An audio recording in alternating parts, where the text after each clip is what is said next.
Everyone told me I had to choose my cat or my baby. Before you arrived, my world was already occupied by a small, furry Empress. She was the ruler of this domain, sensitive, particular, and notoriously jealous of anything that stole her spotlight. And then, there was you, growing inside me, unseen but undeniable. I remember looking at her, my first baby, my cat, and feeling a knot tighten in my stomach. I saw her sharp claws kneading the blanket. I saw the way she would hiss at the mailman or hide under the sofa when strangers came to visit. She was a creature of habit, a lover of silence, and I was about to bring a screaming, chaotic, unpredictable storm into her peaceful sanctuary. The voices around me didn't help. They were loud and relentless. You have to be careful, they said. Cats steal babies' breath. The hair will get into the baby's lungs. She might scratch the baby out of jealousy. Maybe you should send the cat to your parents' house for a while. It felt like I was being forced to choose between two loves. How could I abandon a family member to welcome a new one? But the guilt was heavy. Was I being selfish? Was I endangering my child for the sake of a pet? The nights were long, filled with nightmares of crying babies and hissing cats. I was terrified that my home, once a place of love, would become a battlefield. The day we brought you home, the air was thick with tension. It felt like walking on eggshells. We placed the carrier on the floor, the universal offering of peace, but she didn't come. She watched from the shadows, eyes wide, tail twitching with anxiety. I held my breath. Every movement felt dangerous. For the first few weeks, it was a cold war. She would skirt around the edges of the room, avoiding the bassinet as if it were radioactive. If you cried, she would dart out of the room, looking offended by the noise. I watched her like a hawk. Every time she jumped near the crib, my heart stopped. I was ready to intervene, ready to protect you at all costs. I was so exhausted, not just from the sleepless nights of feeding, but from the hypervigilance. I was guarding a border that I had drawn in my own living room.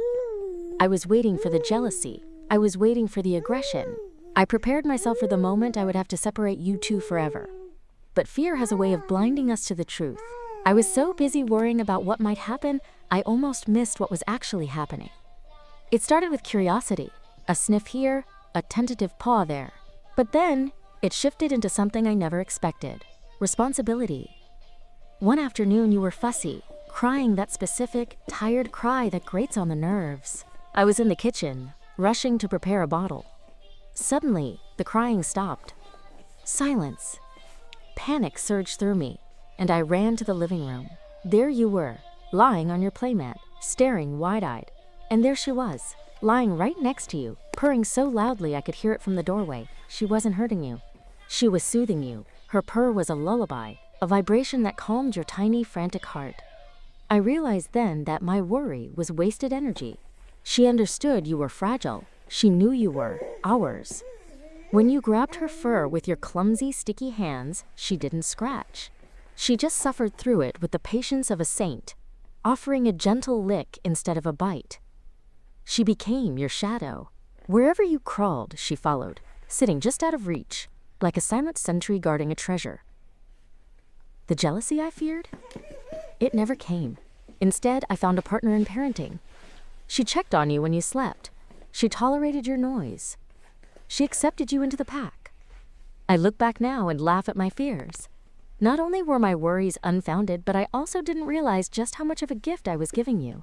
Growing up with her isn't just cute, it's actually shaping who you are.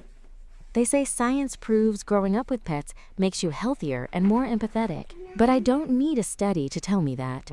I see it in the way you understand her silence. She is teaching you kindness, patience, and the sort of unconditional love that doesn't need words. She's your constant anchor in a big, loud world.